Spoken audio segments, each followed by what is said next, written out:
What is up, guys? It is the Sound Alchemist, and today I'm back to bring you 40 facts on the Warhammer 40k universe. Once again, we dive into the pantheon of gods among the universe of 40k.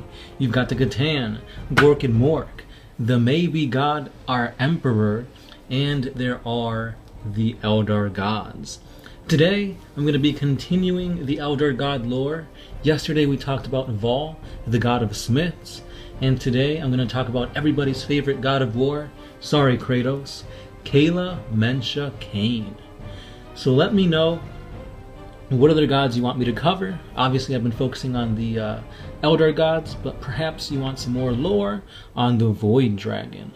Anyway guys, leave me some comments down below and I will look at them, tally them up, and then go with that. But for now, let's continue with the lore on the God of War. So like I said, Khaine is the god of the Eldar, associated with battle, war, and conflict. Many Imperial scholars believe him to be a manifestation of the Eldar's racial passion as manifested in battle and warfare. Kaela Mensha is not technically part of Khaine's name, but is actually a title he bears. It roughly transmits as the Bloody-Handed, a reference to the blood which eternally drips from his hands, as a reminder of his murder of the ancient Eldar hero Eldanesh. We talked about Eldanesh in our previous lore on Vol, so if you want a little bit more info on that, check that out. During the War in Heaven, between the Old Ones and the Necrons millions of years ago, Khaine fought and defeated the Catan, known as the Nightbringer, shattering his necrodermis. Although the resulting metal shards pierced his flesh, tainting his form with the aspect of the Reaper. It is also said that this event precipitated the eventual fall of the Eldar.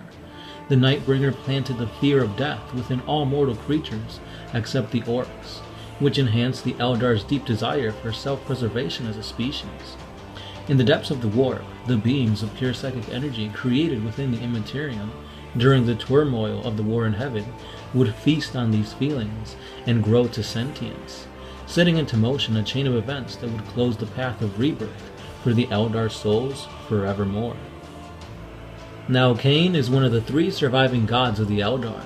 Sometime after Slanesh's awakening in the 30th millennium of the Imperial calendar, following the fall of the Eldar, the newly formed Chaos God assaulted Khaine as he had all the other Chaos gods. Though their battle was vicious, Slanesh had already absorbed the power of billions of fallen Eldar souls, and ultimately struck Khaine down.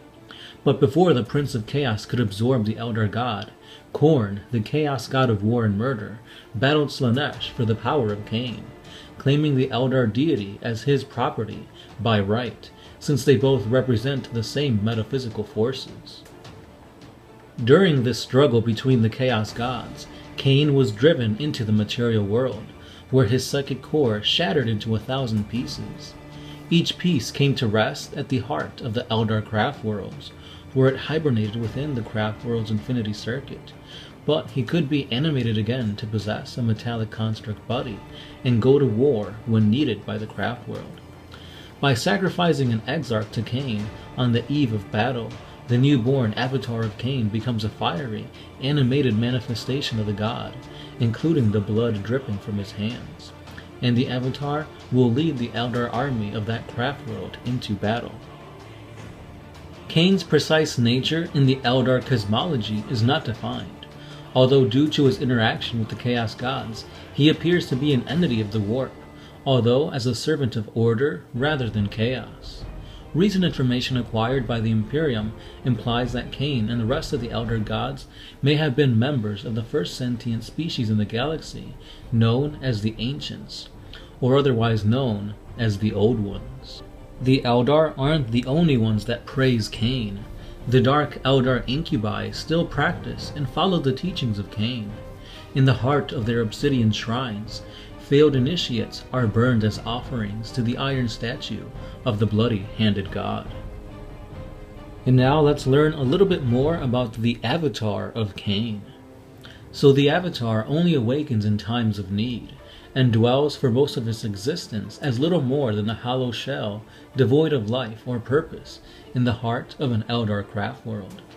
Now each craft world has its own avatar, cold and lifeless, seemingly merely a charred suit of ancient armor kept within a sacred chamber deep beneath the wraithbone spires and domes. It is a tradition as old as the Eldar themselves that awakens the Avatar and brings vengeful life into its form, so that it might march into war against the Eldar's foe. When war approaches, the Eldar choose a bold warrior from among their exarchs, a member of the race with the will and courage to embody the Eldar's own skill at arms and thirst for victory. Known as the Young King, this chosen warrior is taken to the deep chambers where the Avatar shell resides, and a selective and complex ritual is given over mind, body, and soul to Khaine, so that his essence might fill the Avatar with life and give it the rage and power needed to go to war. At the completion of this ritual, the young king is completely consumed by the Avatar and ceases to exist as he once was. His essence instead is now mingled with that of the bloody-handed god, and funneled into the Avatar, giving it the strength and will to move and fight. Almost at once, the Avatar's armor begins to smoke and heat while the runes on its flesh and weapons begins to glow. Finally, the Avatar's eyes burst into flame as it rises from its tomb to answer the Eldar summons and lead their warriors against the enemies of the craft world. Once its task is complete, the Avatar returns to the craft world, its armor cooling and the fire fading from its eyes to sleep once more. Of the young king there is no sign, his spirit extinguished by the ordeal, perhaps to sit at the side of Khaine himself, like so many young kings before him, or perhaps lost forever on the tides of the Immaterium, another soul spent in the Eldar's slow and inevitable decline towards extinction. And that is pretty much it, guys. There is a little bit more lore on the whole Avatar aspect, but again, if you guys want to learn a little bit more, head on over to the wiki page. Or we did talk a little bit more about Khaine and the rest of the Eldar pantheon in the 40 Facts on Vol, so you can check that out as well. And like I said, guys, that's all the time I have. Please, please, please let me know what other chaos gods, or any other gods for that matter, you want me to cover. We do have a playlist, which I will link at the end of this video, so check that out. We've got all the 4 chaos gods on there, but I think Gork and Morg would be a pretty interesting one to research. Anyway, guys, let me know. We do have a Patreon, a Twitter, and a Facebook page, as well as an Instagram, so check those out for more things 40k. And that's all I've got. I've said that like 3 times now. Anyway, guys, I'll see you tomorrow. As always, this has been the Sound Alchemist, part of One Mind Syndicate. And like I said, I'll catch you tomorrow.